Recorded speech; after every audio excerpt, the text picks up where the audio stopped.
Hi friends, అందరికీ నమస్కారం అండి. తెలంగాణ రాష్ట్ర వ్యాప్తంగా ఉన్నటువంటి ఆసరా చేయుత పెన్షన్ లబ్ధిదారులకు సంబంధించి ప్రభుత్వం నుంచి ఇప్పుడు ఇంపార్టెంట్ ఫ్లాష్ అప్డేట్ అయితే రావడం జరిగిందనమాట. చాలామంది ఎదురు చూస్తున్నట్లుగానే పెన్షన్ల పంపిణీ ఎప్పటి నుంచి చేస్తారు, చాలామంది అయితే అడుగుతున్నారు మాకు ఇక పెన్షన్లు ఇవ్వలేదని చెప్పేసి.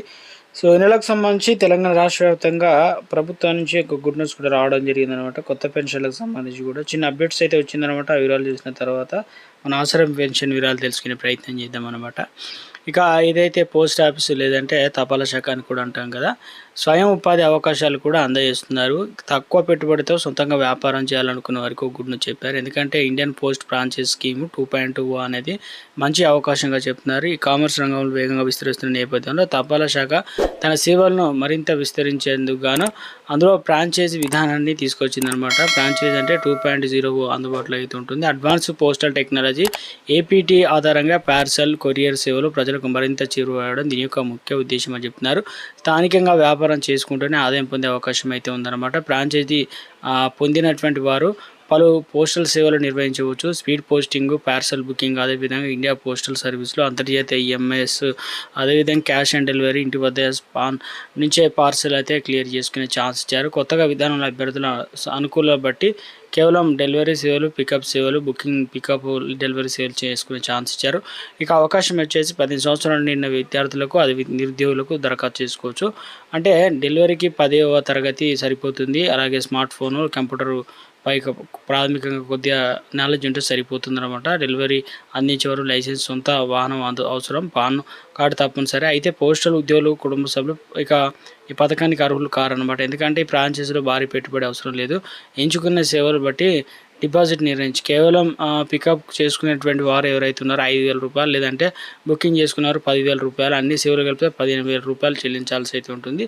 తిరిగి ఈ డిపాజిట్లు చెల్లించే విధంగా కూడా ఉంటాయి. ప్రతి parcel booking, delivery, pickup, shipment అంటే కమిషన్ లభిస్తుంది అనమాట. క్యాష్ ఆన్ డెలివరీ అదనపు కమిషన్ కూడా ఉంటుందని చెప్తున్నారు.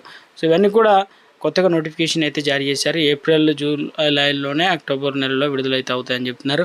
నాదొక స్మాల్ రిక్వెస్ట్ అండి, ముందుగా వీడియోస్ ప్రతి ఒక్కరు కూడా లైక్ చేయండి. కొత్తగా ఛానల్ చూస్తే తప్పకుండా సబ్స్క్రైబ్ చేసుకోండి. చూస్తున్నారు కానీ లైక్ చేయడం మర్చిపోతున్నారు. సో వెంటనే లైక్ చేయండి. వివరాలకి అయితే వెళ్ళిపోదామండి. తెలంగాణ రాష్ట్ర వ్యాప్తంగా ఆసరా పెన్షన్లు ఏదైతే మనం తెలంగాణలో ఇప్పటికే చేయుత పెన్షన్లు కూడా పిలుస్తాం కదా, అయితే ఈ పథకానికి సంబంధించి గతంలో ఆసరా పెన్షన్లు ఉంటే ప్రస్తుతం చేయుత పెన్షన్లు అయితే పథకం పేరు మార్చడం జరిగింది. చాలా మంది అనర్హులు పెన్షన్ పొందుతున్నారు అనమాట. సో అటువంటి వారందరినీ ప్రభుత్వం కొత్త విధానంతో ఎరివేస్తుంది. అయితే ఇకపైన ఒకరు కూడా అనర్హులకు అయితే పెన్షన్ అనేది రాదనమాట. సో ఇందుకు సంబంధించి లబ్ధిదారుల బ్యాంక్ ఖాతాలోనే జమ చేయాలని రాష్ట్ర ప్రభుత్వం నిర్ణయం తీసుకోవడం జరిగింది. దీనివల్ల నగదు చెల్లింపు విధానాన్ని నేరుగా క్యాష్ అనేది ఇచ్చేవారు కదా, ఇక్కడ నుంచి అలాగే ఇవ్వరు అనమాట. రాష్ట్రంలో సుమారుగా 42 లక్షల పెన్షన్లు, అందులో వచ్చేసి వితంతులు ఉన్నారు, దివ్యాంగులు ఉన్నారు, చేనేత గీత కార్మికులు, వృద్ధులు, అదేవిధంగా వీరంతా పెన్షన్లకు సంబంధించి వీరిలో సగం మందికి పైగా బ్యాంక్ ఖాతాల్లో డబ్బులు అనేది జమ అవుతున్నాయి అనమాట. కొంతమంది పోస్ట్ ఆఫీస్ మ్యాన్ అందిస్తున్నారు, కొంతమంది పంచాయత్ సెక్రటరీ అయితే అందిస్తున్నారు.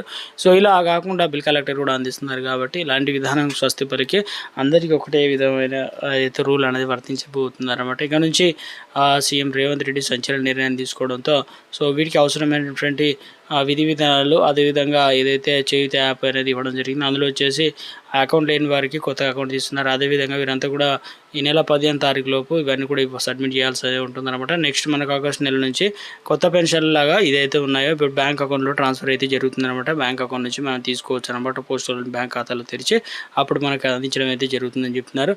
సో ఒక అప్డేట్ అనేది ఇచ్చే ప్రయత్నం చేయడం జరిగింది. సో తెలంగాణ రాష్ట్ర వ్యాప్తంగా పింఛన్ల పంపిణీ అనేది స్టార్ట్ కావడం జరిగిందనమాట. సో ఇప్పటికే దాదాపు తెలంగాణ రాష్ట్రంలో ఉన్నటువంటి 10 జిల్లాల వరకు అయితే ఇచ్చారని చెప్తున్నారు.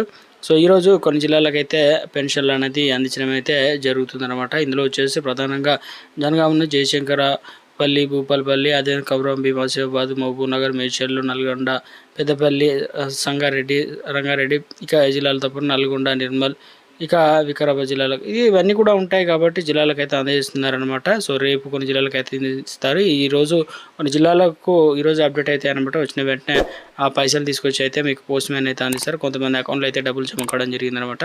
సో మొత్తం మీద పెన్షన్లకు సంబంధించి అందించడం జరుగుతుంది. ఒకవేళ మీరు పెన్షన్లు తీసుకున్నట్లయితే ఎంత మొత్తంలో తీసుకున్నారు ఏంటనేది కూడా కింద కామెంట్ సెక్షన్లో కామెంట్ చేయండి.